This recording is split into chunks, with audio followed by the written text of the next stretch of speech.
Next thing that's very important to me is that we build a smart football team, that we have a smart football team here. And I know we have the people in place to do that.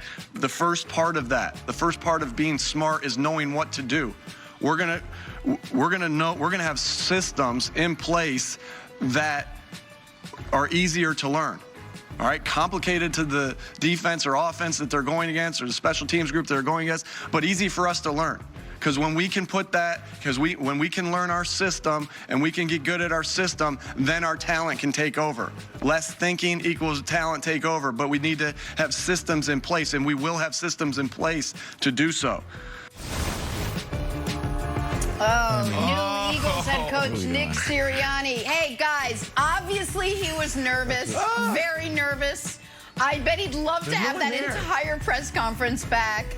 His plan of attack for the Eagles this year. Hey, there's no one in my bedroom. Sometimes I get nervous doing this show. Brandon, Nick Sirianni's intro press conference was blank. Woo!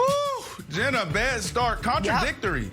Come on. He said he wanted to simplify things. I mean, he couldn't even simplify a simple press conference.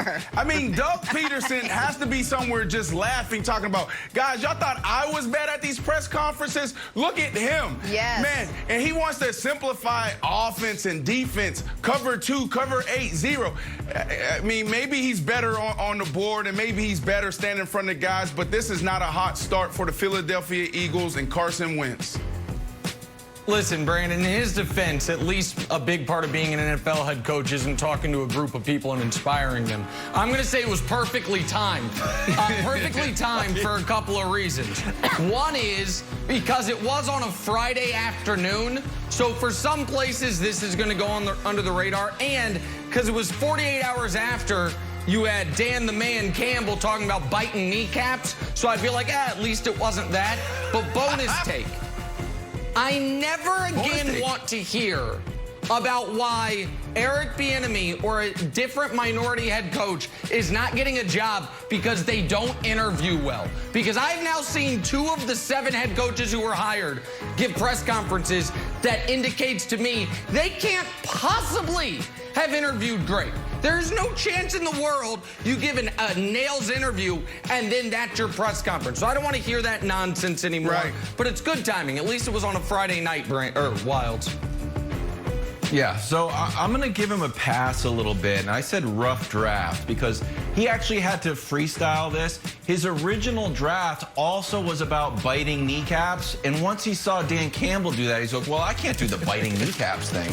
So I'm going to say rough draft. It's unfair that Campbell took all the biting kneecap stuff because that was actually Sirianni's plan. I disagree. I don't think we'll forget. We never forgot Adam Gase's. It sort of carried with him the entire tenure at the Jets. We head to Houston now, where Deshaun Watson's requested a trade and where new head coach David Cully hopes he was only kidding.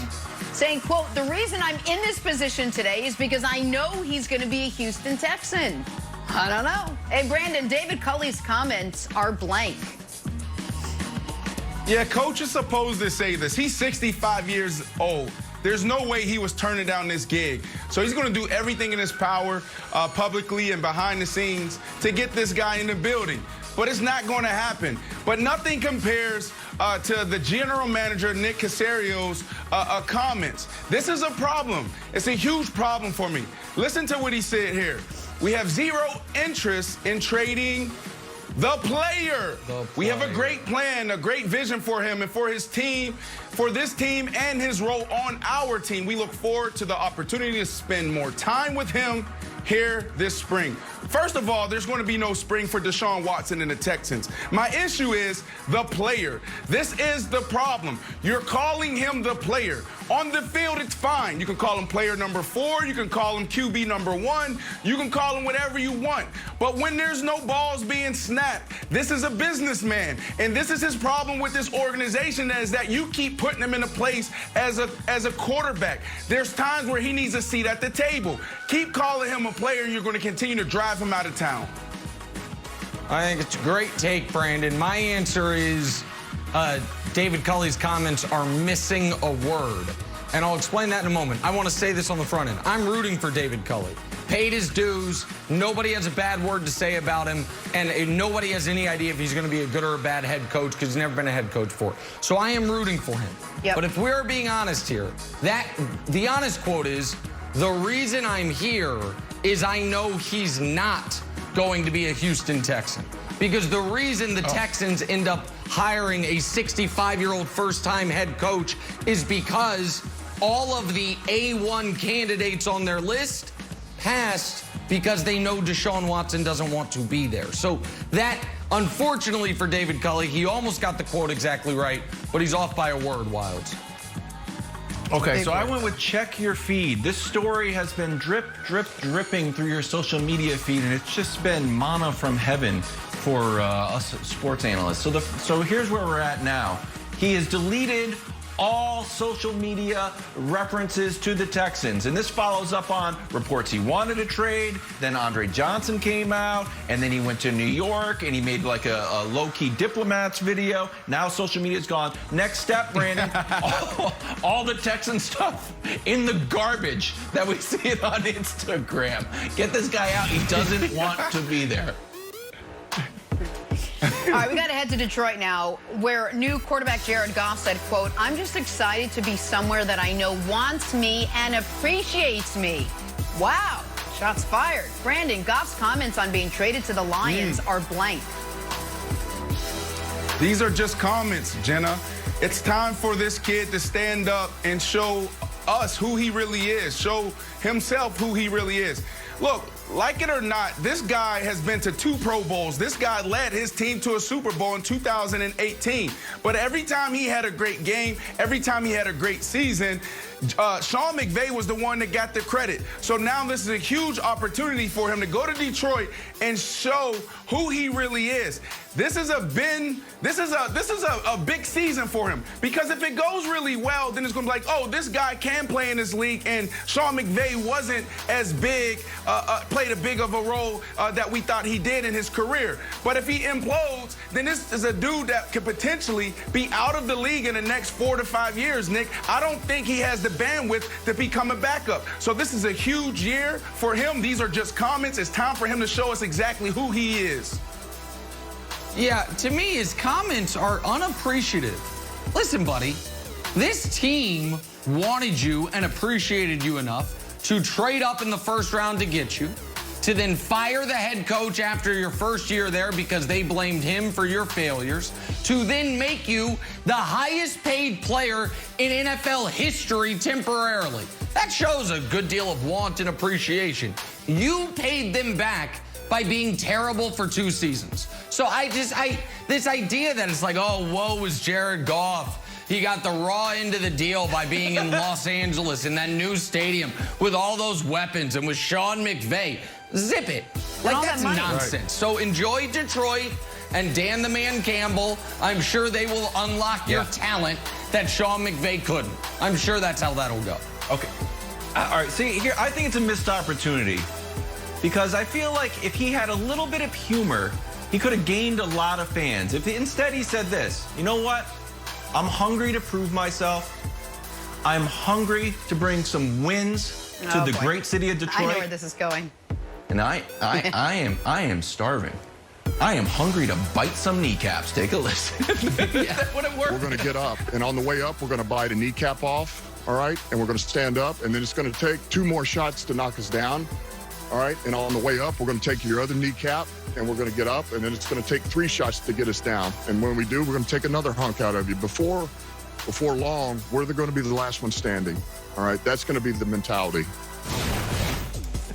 How did Goff possibly miss out on that one? And to Aaron Rodgers now. Report came out after the Goff-Stafford deal went down that the Rams actually made a run at Aaron Rodgers first, but the Packers had no interest. Hey, Brandon, the Rams reportedly making a run at A-Rod is blank. Aggressive. Let's need Sean McVay. If there's a player out there that they believe can help them win now, they're going to go after him. They're in win-now mode every single year. That's their attitude. That's their mentality. I absolutely love it. And there's no bigger fish to catch than Aaron Rodgers. They went after him, and they didn't get him. And I know that they didn't go out there with just chump change. They threw everything at the Packers. So that says a lot about the Rams, but it says a lot about Aaron Rodgers and the Green Bay Packers and how they're going to move forward, because there probably isn't a better deal that you could have gotten from any other team but the Rams. Yeah, to me, this is due diligence. This is not about the Packers so much as it's about the Rams. I'm going to report right now. Take this, Jay Glazer. I'm beating you to it. The Rams reportedly made a run, or not reportedly, the Rams made a run at Deshaun Watson. You know how I know? I just know. Logic. Common sense. They did it. They traded 2 firsts and a third for Stafford. I'm sure they called about Deshaun Watson. If they thought the door was this much ajar for Aaron Rodgers to leave, of course they call about him. And given his comments and the fact that the Packers drafted Jordan Love a year ago, that door doesn't seem to be welded shut the way it is, for example, with Kansas City and Patrick Mahomes. So, of course, they make a call. The Packers then hang up the phone and say, no, Jared Goff's hands in the cold are going to shrink even more. Can't have him in Green Bay. So then they call Detroit. That's what happens. So, like, that's just due diligence, Wilds. The hands do not shrink in the cold. If anything, your hands expand in the cold with the frostbite. Oh, well, then they should have made the trade. I don't know. Then they should have made the trade. If the hands get bigger, I didn't know that. In any event, they should have made the trade. I went with speed dial, which I don't even know if it exists anymore. But if the Rams are calling the Packers, everybody's going to call the Packers. And Brandon, I know you said you'd come out of retirement if Deshaun Watson went to the Jets, but the Jets also need to call the Packers. The Dolphins need to call the Packers. The Patriots need to call back. Everybody's got to call the Packers at this point. So it's on. Everybody should have Brian Gutekunst. I like Deshaun on speed dial. Deshaun Rodgers. 2 phone lines. Yeah, I like Deshaun over Aaron Rodgers. Yes. Brandon Marshall. I must mention Fox Super 6 has already given away nearly $4 million and 2, not 1, but 2 trucks. Download the